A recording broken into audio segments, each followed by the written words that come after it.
So today we are going to make our pumpkin sandwich loaf for our turkey leftovers. This is one of my favorite recipes. This is something that is easily adaptable.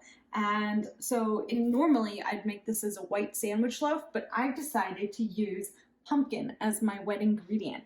So this will be specially themed for your Thanksgiving feast. So first things first, roll up those sleeves. The great thing about this recipe is it doesn't require a mixer. You can do this with your own two hands. So we'll start with taking a large bowl and we'll go ahead and zero it out. You want to get 500 grams of flour. Now, I'm just using all-purpose unbleached flour, but you can use any kind of flour that you have. You can do a mixture of flour. This even adapts really well with sourdough discard. Okay, 500. One little grandma. There we go, 500.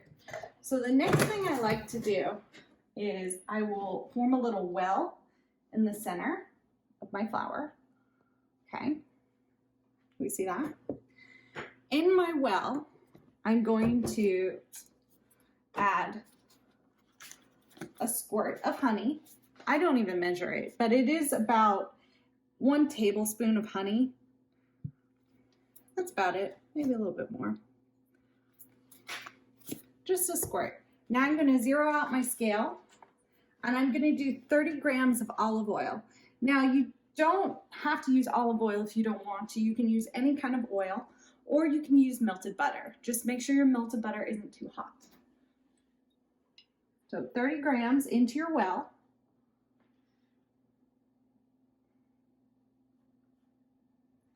$30 grams. Now, we zero out our scale again. On one side of the bowl, I'm going to do the salt, and you're going to do about 7 grams of salt.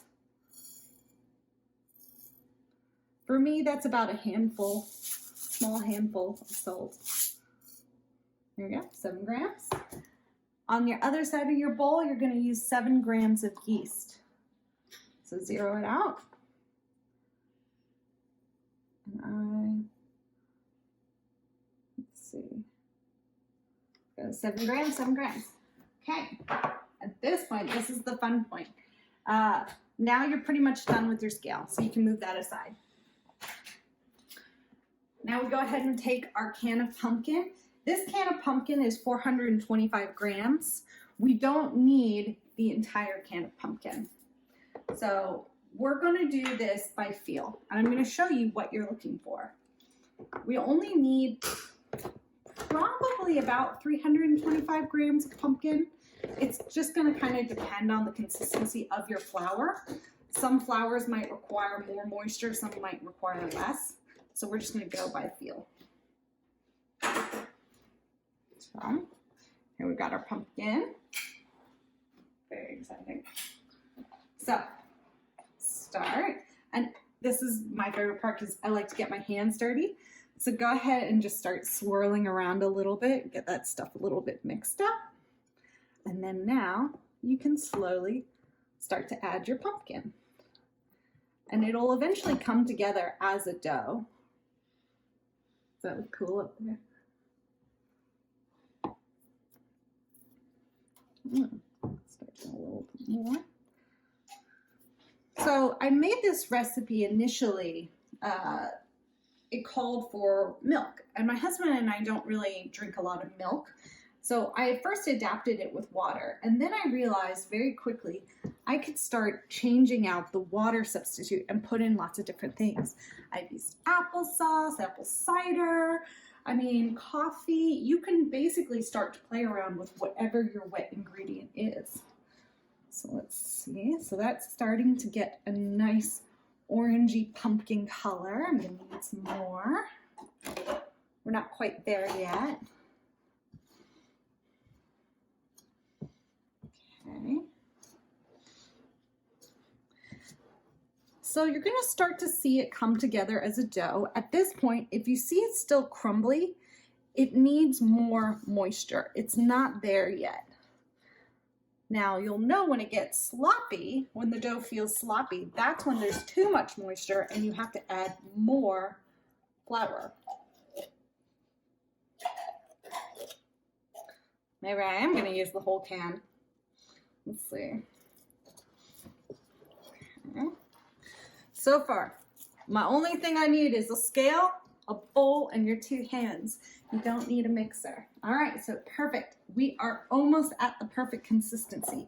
So if you can see, the dough is coming together, but it's not too wet yet. I still have pockets of flour down there, and we're just gonna start mixing until this starts to form a bowl. A ball, not a bowl. So keep going. So close. It might need a little bit more. Let's see, because it's still a little dry. So maybe it will use the whole can. Let's see. It's just at this point, this is when I start using less and less, just because you don't want to have to add more flour. Instead, you would rather, you know, go small, minute details. I don't know what I'm saying. I really don't. All right, so if you can see, this is really where it starts to get really wet and moist here. But down here, you still have the pockets of flour. So I literally just keep going, and I don't need any more moisture. It feels good. And I'm just gonna keep going until all the flour has been incorporated, which here we go. So now we're at the point where it's time to knead the dough. Now, I think this dough is a little bit wet. The flour has started to absorb the pumpkin, and so now I'm gonna just put a little bit of flour down onto our surface. You only need like a sprinkle. It'll just soak up that extra moisture. Okay, and then take your dough, and now you need 10 minutes of kneading time. Let's see, so it's 12:42, check back in 12:52. And I'm just gonna knead for about 10 minutes.